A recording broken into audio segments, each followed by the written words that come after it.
Everyone, welcome back to pharmacy India. तो आज के इस क्लास के अंदर हम करने वाले हैं जो चैप्टर हमारा चल रहा है यूनिट 1 बायोकेमिस्ट्री का। जो आपका चैप्टर चल रहा है उसी का आज हम कंटिन्यू करने वाले हैं। चैप्टर का नाम है बायोमोलिक्यूल और आज इसका पार्ट 3 होने वाला है, जिसके अंदर हम पूरा पूरा चैप्टर जो है वो खत्म कर देंगे।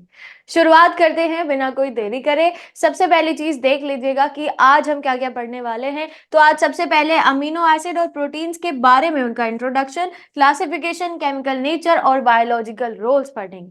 ठीक है, शुरुआत करते हैं सबसे पहले और जानते हैं कि क्या होते हैं हमारे अमीनो एसिड। देखिए, अगर मैं इंट्रोडक्शन दूं अमीनो एसिड का, तो आप सभी लोग जानते होंगे अमीनो एसिड ऑर्गेनिक कंपाउंड है। ऑर्गेनिक कंपाउंड होते हैं जो कि एक ही तरीके के होंगे। ठीक है, एक ही तरीके से मेरा मतलब है जितने भी अमीनो एसिड होते हैं, फॉर एग्जांपल हमारे पास टोटल 20 अमीनो एसिड हैं। 20 अमीनो एसिड, सबका आधा स्ट्रक्चर सिमिलर ही होता है। They share a similar structure. For example ये आप स्ट्रक्चर देख रहे हैं, तो इतना स्ट्रक्चर, ये ऊपर वाला इतना स्ट्रक्चर हर एक अमीनो एसिड में सिमिलर होता है, जिसके अंदर एक कार्बोक्सिलिक एसिड ग्रुप, ठीक है, एक अमीनो ग्रुप और एक साथ ही साथ हाइड्रोजन जुड़ा हुआ होगा। एक कार्बन से, कार्बन की वैलेंसी होती है 4, तो उसको कंप्लीट करने के लिए जो चौथा होता है हमारे पास ग्रुप, वो सब्स्टिट्यूट किया जा सकता है। ठीक है, यहाँ पर आप हर एक अमीनो एसिड के अकॉर्डिंग जो भी उसके अंदर फंक्शनल ग्रुप आता है उसको आप लगा सकते हैं। तो ये होते हैं अमीनो एसिड। अमीनो एसिड जरूरी भी है क्योंकि अमीनो एसिड प्रोटीन्स बनाते हैं। प्रोटीन्स का जो मोनोमेरिक यूनिट होता है, those are proteins, those are amino acid. और वो चाहिए ही चाहिए, प्रोटीन्स की जरूरत हर किसी की बॉडी में होती है। बहुत सारे फंक्शन ऐसे होते हैं जो कि प्रोटीन करता है ना, और उसके सिंथेसिस के लिए आपको अमीनो एसिड खाना ही होता है। आगे चलते हैं।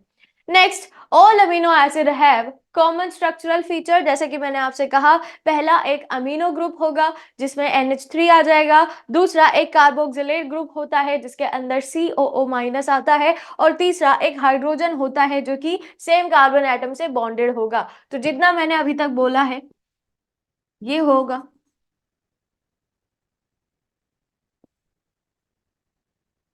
ठीक है, साथ ही साथ they differ from each other in their side chain, जिसको आर ग्रुप बोला जाता है, जैसे कि मैंने वहां पर बनाया है। अगर मैं एक एग्जांपल के तौर पे लूं, आपका ग्लाइसिन जो होता है, ग्लाइसिन, तो ग्लाइसिन के स्ट्रक्चर में ये सब कुछ सिमिलर रहेगा, बस क्या बदल जाता है आपका, यहाँ पर एक और हाइड्रोजन आकर जुड़ जाएगा और ये होगा glycine, which is also a simplest amino acid. ठीक है, अब आगे चलते हैं। नेक्स्ट हमारे पास है अमीनो एसिड को हम किस किस तरीके से क्लासिफाई करते हैं। तो अमीनो एसिड बहुत तरीके का होता है, जिसमें सबसे पहला है न्यूट्रल अमीनो एसिड, जिस पर कोई चार्ज ना हो, ना वो उसकी एसिडिटी बिल्कुल 7 होती है, मतलब उसका जो pH है इज इक्वल टू 7 होता होगा। ठीक है, दूसरा हमारे पास आता है एसिडिक, जिसका pH 1 से लेकर 7 तक होता होगा। ठीक है, देन बेसिक, 7 से ज्यादा अगर है, 7 to 14 pH, तो वो बेसिक की कैटेगरी के अंदर आता है। देन हमारे पास है एस कंटेनिंग, यानी कि सल्फर कंटेनिंग अमीनो एसिड भी प्रेजेंट होते हैं। ठीक है, सल्फर कंटेनिंग अमीनो एसिड होता है। उसके बाद अल्कोहलिक अमीनो एसिड होता है, फिर एरोमेटिक अमीनो एसिड होता है, एंड एक काफी इंपॉर्टेंट है, हेट्रोसाइक्लिक अमीनो एसिड भी होते हैं। इन तरीकों से आप अमीनो एसिड को डिवाइड करते हैं।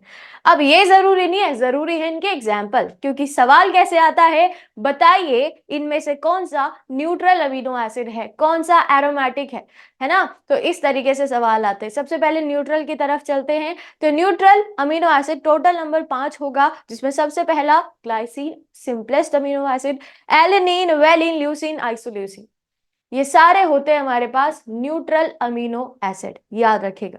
ठीक है, इसके बाद दूसरी चीज हमारे पास एसिडिक आ जाती है, जैसे एस्पार्टिक एसिड, एस्पाराजीन, ग्लूटामिक एसिड और ग्लूटेमाइन, ये सारे के सारे एसिडिक इन नेचर होते हैं। अगर बेसिक की बात करूं तो आर्जिनिन और lysine, these all are basic in nature. ठीक है, काफी लोग कंफ्यूज हो जाते हैं लाइसिन और ल्यूसिन में, थोड़ा सा फर्क है, लेकिन अगर वो फर्क आपने पहचान लिया तो बहुत ही बढ़िया, लेकिन अगर अगर नहीं पहचान पाएंगे तो दिक्कत ही होगी। फिर ल्यूसीन न्यूट्रल होता है, लाइसीन बेसिक होता है। ठीक है, सिर्फ EU और Y का फर्क है, बाकी सब कुछ सेम ही होगा। चलिए इसके बाद आगे चलते हैं एस कंटेनिंग पे। तो सल्फर कंटेनिंग अमीनो एसिड हमारे पास सिर्फ दो ही होते हैं, cysteine and methionine. Next, alcoholic amino acid में आपके पास तीन अमीनो एसिड होते हैं, पहला सेरीन, फिर थ्रियोनिन एंड देन टायरोसिन। फिर एरोमेटिक फिनाइल एलेनिन, ट्रिप्टोफैन, ये जो सबसे बड़े बड़े नाम वाले हैं वो होते हैं हमारे पास एरोमेटिक अमीनो एसिड। और फिर हमारे पास है लास्ट हेट्रोसाइक्लिक, जिसके अंदर भी दो आते हैं, प्रोलीन एंड हिस्टडीन। इनमें से कभी कभी सवाल पूछा जा सकता है कि इम्यूनो एसिड कौन सा होता है। इम्यूनो एसिड, तो मैं आपको बता दूं कि जो प्रोलीन है वो एक इम्यूनो एसिड होता है। ठीक है, प्रोलीन एक इम्यूनो एसिड है। चलिए, तो ये क्लासिफिकेशन था। एक और तरीका होता है जब हम आपके अमीनो एसिड को क्लासिफाई करते हैं, वो है on the basis of essentiality, यानी कि जरूरत के अकॉर्डिंग आप अमीनो एसिड को कैसे डिवाइड कर सकते हैं। तीन तरीके से डिवाइड होता है, पहला होगा असेंशियल, दूसरा होता है नॉन एसेंशियल और तीसरा होता है सेमी एसेंशियल। देखते हैं, सबसे पहले असेंशियल की बात करते हैं। तो असेंशियल वो होंगे जो कि हमारी बॉडी नहीं बना सकती है। ठीक है, तो can not be synthesized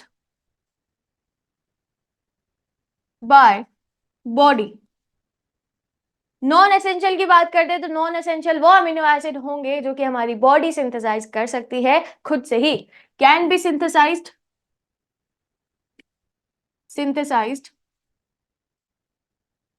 by our body. ठीक है, और सेमी एसेंशियल वो होते हैं जो कि जरूरत के हिसाब से, यानी कि जब उनकी जरूरत पड़ती है वो एसेंशियल हो जाते हैं, बाकी ऐसे ही रहेंगे।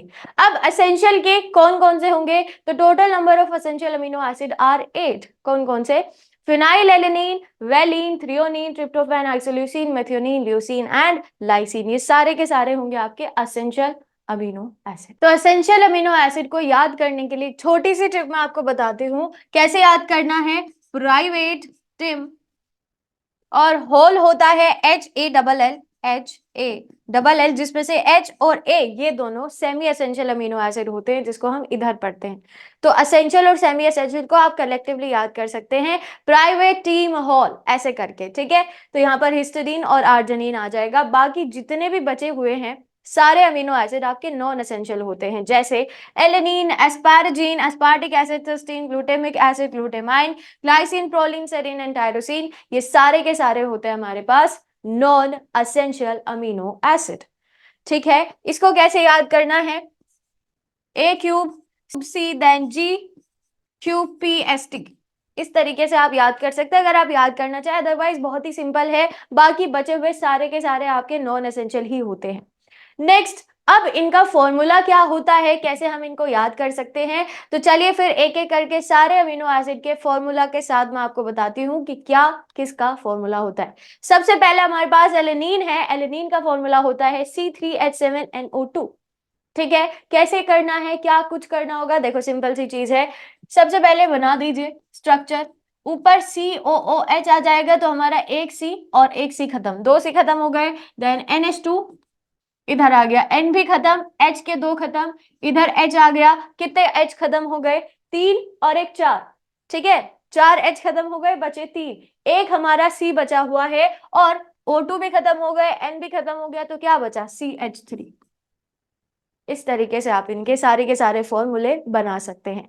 ठीक है, इसके देखो भाई आधा स्ट्रक्चर तो हमको पता ही है ना, सिर्फ आपको फंक्शनल ग्रुप पता होना चाहिए, तो उसके लिए सारे के सारे फॉर्मूले रटने याद करने की कोई जरूरत नहीं है, सिर्फ और सिर्फ आपका फंक्शनल ग्रुप याद कर लीजिए, आपका काम हो जाएगा। ठीक है, जैसे एलिनिन का फंक्शनल ग्रुप CH3 होता है, ग्लाइसिन का हाइड्रोजन होता है, इस तरीके से। दूसरा हमारे पास है ल्यूसीन, C6H13NO2, इसका स्ट्रक्चरल फॉर्मूला होता है स्पार्टिक एसिड जो कि आपका एसिडिक होता है इन नेचर में, इसका फॉर्मूला होगा C4H7NO4। ठीक है, देन एस्पारागिन जो कि एसिडिक होता है, अगेन इसका फॉर्मूला होता है C4H8N2O3। Next arginine which is basic in nature, इसका फॉर्मूला होता है C6H14N4O2। देन साइटोसिन, हमारे पास साइटोसिन का फॉर्मूला होता है C4H5N3O। ठीक है, N3O। तो इसके अकॉर्डिंग आप इसका जो स्ट्रक्चर है वो बना सकते हैं। फिर है lysine which is basic in nature, C6H14N2O2 इसका फॉर्मूला होता है। देन मेथियोनिन हैज कंटेनिंग, यानी कि इसमें सल्फर प्रेजेंट होता है। शुरुआत में ही मैंने आपको ये चीज इसीलिए बता दी है, ठीक है। इसके अंदर जो प्रेजेंट होगा वो है C5H11N2O5, ठीक है। देन हमारे पास है proline which is imino acid, imino acid होता है, इसका फॉर्मूला होगा C5H9NO2। Clear. Next phenylalanine aromatic in nature, मैंने आपसे कहा था कि जो सबसे बड़े हैं नाम में, फिनाइलएलेनिन और ट्रिप्टोफैन, ये दोनों के दोनों एरोमेटिक इन नेचर होते हैं, है ना। इसका फॉर्मूला C9H11NO2 होता है। ये हो गए 10, अब 10 और बचे हैं, उसको भी देख लेते हैं। सबसे पहले सिस्टीन, अगेन आपका S कंटेनिंग होता है, फॉर्मूला होगा C3H7NO2S। देन ग्लाइसिन, ग्लाइसिन सबसे सिंपल है, C2H5NO2 होता है, ग्लूटेमेन जो कि आपका एसिडिक होता है, C5H10N2O3। Histidine is again basic in nature, C6H9N3O2। Then isoleucine से 6H13NO2 इसका फॉर्मूला होगा। सेरीन हाइड्रोक्सिल कंटेनिंग होता है, इसका फॉर्मूला होगा C3H7NO3। Tyrosine which is again aromatic in nature, C9H11NO3 इसका फॉर्मूला होता है। थ्रियोनिन हाइड्रोक्सिल कंटेनिंग कंपाउंड है, C4H9NO3 इसका फॉर्मूला होगा। Tryptophan which is again aromatic in nature, C11H12N2O2 इसका फॉर्मूला होता है। देन वेलिन जो न्यूट्रल होता है नेचर में, इसका फॉर्मूला होगा C5H11NO2। ये है सारे के सारे टोटल अमीनो एसिड का क्लासिफिकेशन और उनका स्ट्रक्चर, ठीक है। आई होप ये क्लियर हो गया होगा आपको। आगे चलते हैं। नेक्स्ट हमारे पास जो है वो है chemical nature of amino acid, यानी कि जो जितने भी हमारे पास अमीनो एसिड है उनका एक केमिकल नेचर क्या होता है। सबसे पहली चीज कि हर एक अमीनो एसिड के पास एसिडिक और बेसिक दोनों कैरेक्टरिस्टिक्स होते हैं बेसिकली, तो उनको हम सॉल्ट के नाम से जानते हैं, ठीक है। एक ऐसा कंपाउंड जो कि एसिडिक प्रॉपर्टी भी रखता हो, बेसिक प्रॉपर्टी भी रखता हो, उसको सॉल्ट बोला जाता है। दूसरा point, any amino acid in the dry state is in crystalline form, यानी कि ड्राई स्टेट में अगर हम अमीनो एसिड को रखते हैं तो एक क्रिस्टल की तरह होता है, सॉलिड होता है, ठीक है। इसके बाद they exist as a dipolar ion, dipolar का मतलब है कि उसके अंदर पॉजिटिव और नेगेटिव दोनों चार्ज होते हैं। तो द COH माइनस, इसके पास क्या होता है, माइनस साइन होता है ना। और साथ ही साथ जो आपका NH2 है वो एक कैटायन यानी पॉजिटिव साइन वाला होता है, ये नेगेटिव एनायन और ये पॉजिटिव। तो इसी जो ये इसका स्पेशल नेचर है ना, इसी को ज्विटर आयन के नाम से भी आप जानते हैं। एक ऐसा कंपाउंड जिसके ऊपर पॉजिटिव और नेगेटिव दोनों के दोनों, यानी एक ऐसा कंपाउंड जिसके अंदर एनायन और केटायन दोनों चीजें प्रेजेंट होती हैं। आई होप आप लोग को पता हो कि that is known as zwitterion, ठीक है, जो कि आपके हर एक अमीनो एसिड होता है। In aqueous solution, alpha amino acid exists in equilibrium between a cationic form and anionic form and dipolar ion. तो ये थी इसकी, they are generally water soluble, पानी में आराम से घुल मिल जाते हैं, and also have high melting point, काफी ज्यादा मेल्टिंग पॉइंट होता है इनका, ठीक है। मेल्टिंग पॉइंट जानते हैं, एक ऐसा टेम्परेचर जब आपका जो सॉलिड है वो आपके किस में बदल जाए, आपका लिक्विड में बदल जाता है। सॉलिड टू लिक्विड जब वो बदल रहा होगा तो जहां पर जिस टेम्परेचर ये बदलाव हो रहा होगा that is known as its melting point, ठीक है। तो जो आपके अमीनो एसिड होते हैं, जैसे कि मैंने आपसे कहा कि ड्राई स्टेट में वो क्रिस्टलाइन सॉलिड होंगे, तो अगर आपको उनको लिक्विड में बदलना है उनका मेल्टिंग पॉइंट काफी ज्यादा हाई होता है, ठीक है। सॉलिड होंगे आपका मेल्टिंग पॉइंट हाई होता है, ज्विटर आयन होते हैं, सॉल्ट होते हैं, बस यही तो मैंने आपको कहा, ठीक है। ज्विटर आयन से आप समझ ही जाएंगे कि पॉजिटिव और नेगेटिव दोनों साइन प्रेजेंट होंगे, एनायन और कैटायन दोनों प्रेजेंट होता है। अब नेक्स्ट एंड लास्ट हमारे पास है इसके बायोलॉजिकल रोल्स। तो बायोलॉजिकल रोल्स वैसे तो काफी हैं, जो आपका अमीनो एसिड है वो बहुत सारे रोल प्ले करता है हमारी बॉडी में, जैसे for example synthesis of hormones, body के अंदर जो हार्मोन का सिंथेसाइज हो रहा है वो भी अमीनो एसिड के हेल्प से होता है। मसल स्ट्रक्चर, जो आपका मसल स्ट्रक्चर होता है वहां भी ये प्रेजेंट होता है और उसको बनाने में काफी हेल्प करता है। Healthy function of nervous system, आपके नर्वस सिस्टम को हेल्थी रखने के लिए, उसका काम सही सलामत होता रहे, इसके लिए भी आपके पास जो अमीनो एसिड हैं वो होते हैं। और याद रखेगा असेंशियल अमीनो एसिड सिर्फ इसीलिए नहीं बोला गया, ऐसे मर्जी में नहीं बोला गया, एसेंशियल होते हैं वो जरूरी। बॉडी में इतने सारे काम करते हैं असेंशियल अमीनो एसिड, बहुत इंपॉर्टेंट रोल प्ले करते हैं। जब आप क्वेश्चंस करेंगे तब आपको पता चलेगा कि कितने ज्यादा इंपॉर्टेंट रोल्स होते हैं हमारे अमीनो एसिड के। ऑर्गन हेल्थ, हमारी जो दूसरे ऑर्गन्स होते हैं उनकी प्रॉपर हेल्थ के लिए इंपॉर्टेंट होंगे, नॉर्मल सेलुलर स्ट्रक्चर के लिए इंपॉर्टेंट होते हैं आपके अमीनो एसिड। एंड एक काफी ज्यादा इंपॉर्टेंट पॉइंट है, वो है सिंथेसिस ऑफ प्यूरिन्स, पिरामिडीन्स, आपके न्यूरोट्रांसमीटर्स एंड प्रोटीन्स, इन सब का सिंथेसिस करने में अमीनो एसिड एक बहुत बड़ा रोल प्ले करते हैं। प्यूरिन्स आप जानते हैं, एडेनिन और गुआनिन होता है, पिरामिडीन यूरेसिल, थाइमिन और साइटोसिन होता है, न्यूरोट्रांसमीटर केमिकल मैसेंजर्स होते हैं, केमिकल मैसेंजर्स होते हैं जो कि बॉडी में मैसेजेस को, इम्पल्सेस को एक जगह से दूसरी जगह लेकर जाते हैं। और प्रोटीन्स तो अब अभी आप पढ़ोगे तो उसके अंदर आपको पता चल जाएगा। ये काम होते हैं सारे के सारे अमीनो एसिड के। चलिए, अमीनो एसिड खत्म हो गया, अब आगे चलते हैं। नेक्स्ट हम बात करते हैं प्रोटीन्स के बारे में कि आपके जो प्रोटीन्स है वो क्या होते हैं। ठीक है, again proteins are organic compound. Organic compound किसके बने हुए होते हैं? तो इनकी जो मोनोमेरिक यूनिट होती है ना, मोनोमेरिक यूनिट, वो होते हैं सारे के सारे अमीनो एसिड। ठीक है, अब अमीनो एसिड में आपने देखा कार्बन, हाइड्रोजन, ऑक्सीजन तीनों चीजें प्रेजेंट होती हैं, तो दस इसीलिए हम कह सकते हैं कि जो आपका प्रोटीन है that is also an organic compound. ठीक है, आगे चलते हैं। नेक्स्ट, इसका क्लासिफिकेशन जो कि काफी बार पूछा जाता है और बहुत ज्यादा इंपॉर्टेंट है। तो प्रोटीन को आप दो तरीके से डिवाइड कर सकते हैं। पहला, उसके कॉम्पोजिशन के आधार पर, ठीक है, कि उसके अंदर क्या चीजें प्रेजेंट है ना। और दूसरा, उसके स्ट्रक्चर के अकॉर्डिंग कि आप किस तरीके से स्ट्रक्चर पे बेस्ड आप प्रोटीन को डिवाइड कर सकते हैं, वो भी मैं आपको बताऊंगी। अगर मैं कॉम्पोजिशन की बात करूं तो अगेन ये जो कॉम्पोजिशन के अकॉर्डिंग ये तीन पार्ट में डिवाइड होता है। पहला सिंपल, दूसरा होता है पहले इसके एग्जांपल देख लीजिए सिंपल के। बॉडी में जो प्लाज्मा प्रोटीन्स पाए जाते हैं वो तो हैं ही इसके एग्जाम्पल, और भी होता है जैसे एल्ब्यूमिन, ग्लोबुलिन, फाइब्रिनोजेन, स्क्लेरोप्रोटीन हो गया। ठीक है, और हिस्टोन, हिस्टोन भी तो होता है, डीएनए वाला प्रोटीन, याद करिए, है ना। तो ये सारी चीजें होती हैं जो कि सिंपल प्रोटीन्स की कैटेगरी के अंदर आएगी। उसके बाद दूसरा है हमारे पास कॉन्जुगेट या फिर कंपाउंड, कंपाउंड प्रोटीन्स। ठीक है, सबसे पहले phosphoprotein, glycoprotein, nucleoprotein, chromoprotein, lipoprotein, flavoprotein, ये सारे के सारे आते हैं हमारे पास कॉन्जुगेट प्रोटीन्स में। देन हमारे पास आता है डिराइव, जो कि अगेन दो पार्ट में डिवाइड होता है, पहला प्राइमरी, दूसरा सेकेंडरी। अब जो प्राइमरी वाले हैं वो देख लीजिए, कोगुलेटेड प्रोटीन्स, मेटाप्रोटीन्स, ये सारे के सारे। कभी कभी ऐसे डायरेक्ट सवाल आ जाता है कि मेटाप्रोटीन्स किस तरीके का प्रोटीन है, तो आपको बताना है प्राइमरी डिराइव्ड। ठीक है, प्राइमरी डिराइव्ड प्रोटीन होता है आपका मेटाप्रोटीन्स। इस तरीके से आपको पूरा का पूरा आंसर देना है। देन सेकेंडरी के भी कुछ एग्जाम्पल है जैसे कि प्रोटियोसिस, पेप्टोन्स, पॉलीपेप्टाइड और पेप्टाइड्स, ये सारे के सारे एग्जाम्पल है सेकेंडरी डिराइव्ड प्रोटीन के।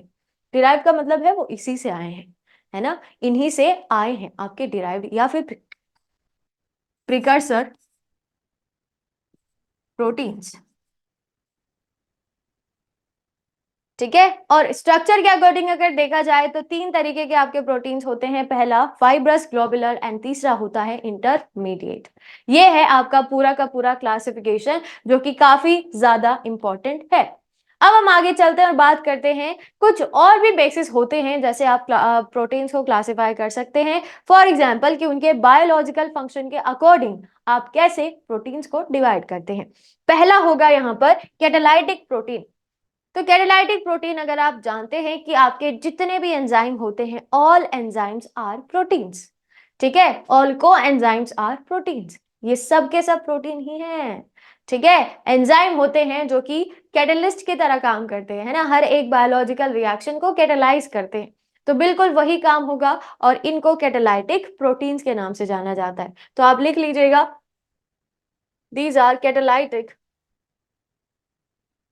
या फिर आप इसको बायोलॉजिकल कैटलिस्ट के नाम से भी जानते हैं। देन दूसरा आता रहा है हमारे पास स्ट्रक्चरल प्रोटीन। स्ट्रक्चरल प्रोटीन वो होता है जो कि किसी भी स्ट्रक्चर में प्रेजेंट हो, है ना, जैसे कोलेजन आपका कनेक्टिव टिश्यू में प्रेजेंट होता है, कनेक्टिव टिश्यू, इलास्टिन, केराटिन ये आपका नेल्स में और बालों में प्रेजेंट होता है। ठीक है, तो ये वही है, किसी भी स्ट्रक्चर में अगर कोई प्रोटीन प्रेजेंट होता है तो उसको स्ट्रक्चरल प्रोटीन बोला जाता है। देन हमारे पास है न्यूट्रिएंट, जिसको आप कैसीन के नाम से जानते हैं। Casein is a milk protein.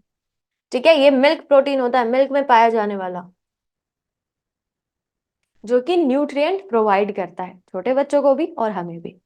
Regulatory, जो रेगुलेटरी प्रोटीन होता है, फॉर एग्जांपल आपके हार्मोन्स। तो जैसे कि मैंने पहले भी बताया कि अमीनो एसिड से मिलकर भी आपके प्रोटीन बनते हैं, और प्रोटीन आपका हार्मोन बनाता है। ठीक है, तो जितने भी हार्मोन्स होते हैं एक्सेप्ट स्टेरॉयडल हार्मोन, वो सब किसके बने हुए होंगे? प्रोटीन्स के। Then transport protein, for example haemoglobin. Haemoglobin is also a protein.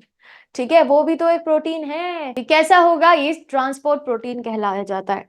Then हमारे पास है कॉन्ट्रेक्टाइल, जिसके अंदर actin, myosin, tubulin, tropomyosin, troponin, ये सारी चीजें आ जाती हैं। ये प्रेजेंट होती हैं आपकी मसल्स में, और इनका काम होता है कॉन्ट्रैक्शन करवाना। जब बॉडी कॉन्ट्रैक्ट करती है ना, तभी मूव कर पाती है। और लास्ट हमारे पास आता है डिफेंस, जिसमें एंटीबॉडीज, इम्यूनोग्लोबुलिन्स आ जाते हैं। तो ये सारे के सारे हमारे पास हैं types of protein on the basis of biological function. अब आगे चलते हैं और बात करते हैं लेवल ऑफ ऑर्गेनाइजेशन, या फिर level of structural organisation of proteins. क्या क्या होते हैं?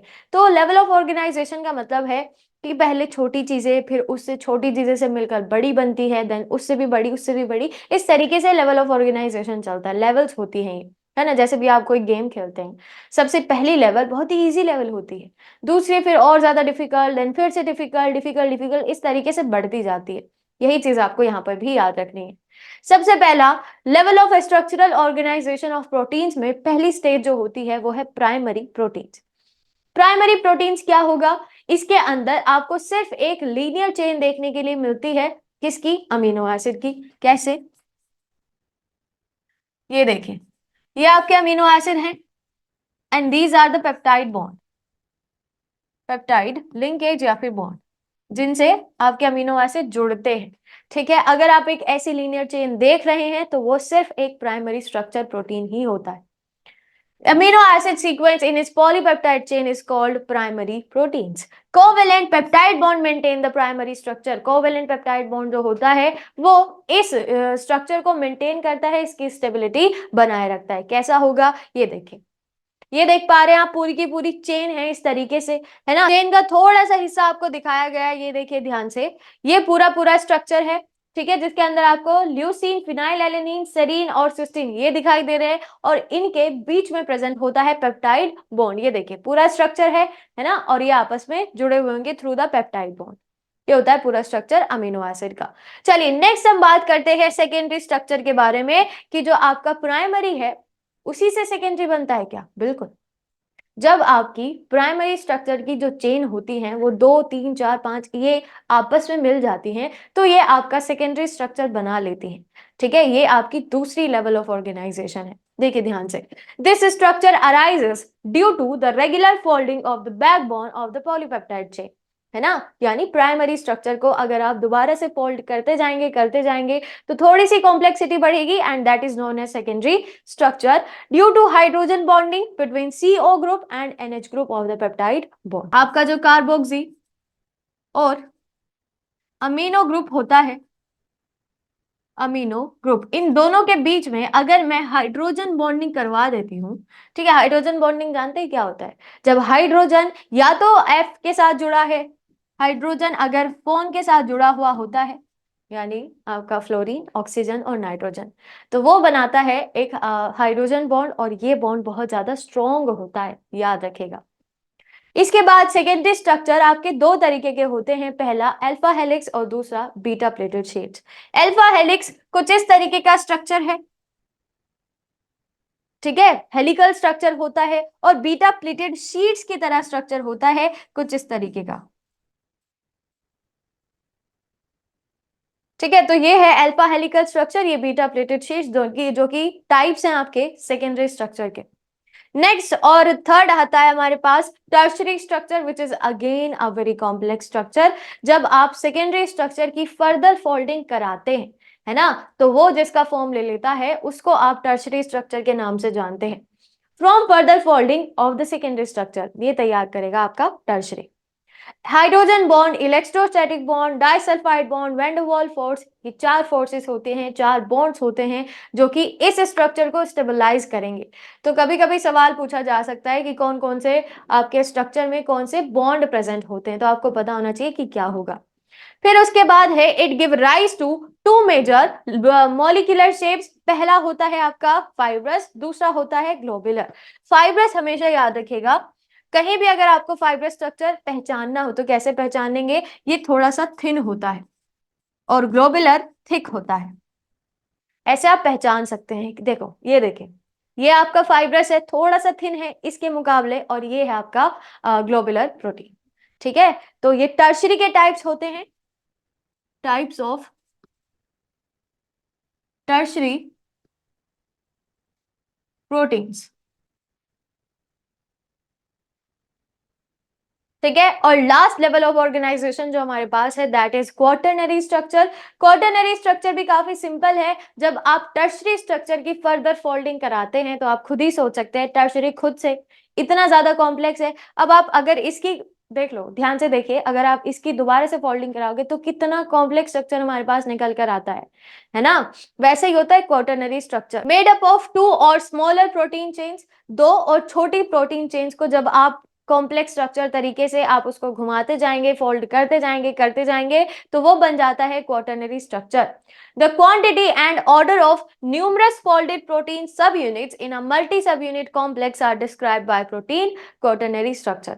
ठीक है, इसके बाद it ranging from simple dimers to huge homo oligomers as well as complexes with fixed or variable component count, मतलब कि छोटा भी हो सकता है, बड़ा भी हो सकता है। ठीक है, डायमर के साथ साथ ये ओलिगोमर्स का बना हुआ भी, ओलिगो यानी मोर देन टू, और नो से कम और दो से ज्यादा, वो ओलिगो में कैटेगरी में आता है। ठीक है, तो ये सारी कंडीशंस होती हैं जो कि बनाती हैं आपका क्वाटरनरी स्ट्रक्चर। खत्म हो गया लेवल ऑफ ऑर्गेनाइजेशन। ठीक है, काफी ज्यादा इंपॉर्टेंट था ये स्ट्रक्चर। देख लीजिए, आप खुद ही देख लो, अब देख लो भैया, खुद ही देख लीजिए। ये है आपका टर्शरी प्रोटीन जो कि इतना ज्यादा आपका घुमा दिया है, फोल्ड कर दिया है, और ये स्ट्रक्चर तैयार होता है क्वाटरनरी स्ट्रक्चर का। अब हम आगे चलते हैं और बात करते हैं इसके केमिकल नेचर की, यानी what are the chemical nature of proteins. ठीक है, तो चलो देखते हैं। सबसे पहली चीज, the unfolding of polypeptide chain can be caused by agents, for example heat and urea, and this is called denaturation.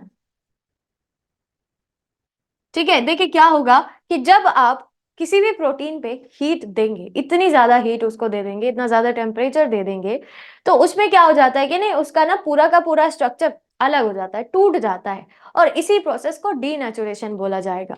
इसके बाद secondary and tertiary proteins can be destroyed by denaturing agent, but यहीं पर एक बात अलग हो जाती है कि जो प्राइमरी प्रोटीन होता है ना, उसको कोई डीनेचर नहीं कर सकता है।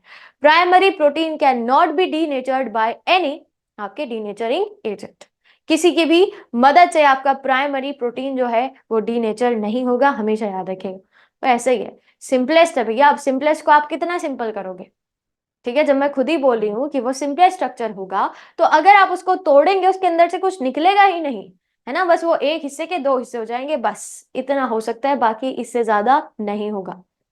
नेक्स्ट एंड लास्ट हमारे पास है बायोलॉजिकल रोल्स ऑफ प्रोटीन, यानी कि बायोलॉजिकल रोल्स क्या क्या होते हैं प्रोटीन्स के हमारी बॉडी के अंदर। तो सबसे पहला होगा डाइजेस्टिव एंजाइम।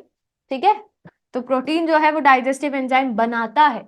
इसके बाद स्ट्रक्चरल प्रोटीन होते हैं, जैसे कि मैंने आपको अभी बताया, वैसे मैं ऑलरेडी आपको बता ही चुकी हूँ। इसके बाद हमारे पास है transportation, example haemoglobin, defence and protection, immunoglobulins, immunoglobulins. फिर है आपके पास स्टोरेज फंक्शन, ये हमारी बॉडी में स्टोरेज का काम भी करते हैं, है ना, जैसे कोलेजन है। तो कोलेजन क्या होता है, स्ट्रक्चरल भी है वो, लेकिन वो कुछ चीजों को स्टोर भी करके रखता है। एंड लास्ट होता है हार्मोनल फंक्शन। ठीक है, ये सारे हैं हमारी बॉडी में इसके बायोलॉजिकल रोल्स। तो इसी के साथ ये पूरा का पूरा चैप्टर हमारा हो जाता है कंप्लीट। आई होप आपको ये पूरा चैप्टर समझ आया होगा, और अगर आप अभी तक फार्मेसी इंडिया के दूसरे प्लेटफ़ॉर्म्स के साथ नहीं जुड़े हैं, डिस्क्रिप्शन बॉक्स के अंदर लिंक गिवन है, वहाँ से जाकर आप जॉइन कर सकते हैं। मिलते हैं अगली क्लास में एक नए चैप्टर के साथ, तब तक के लिए stay tuned with pharmacy India. Thank you and take care.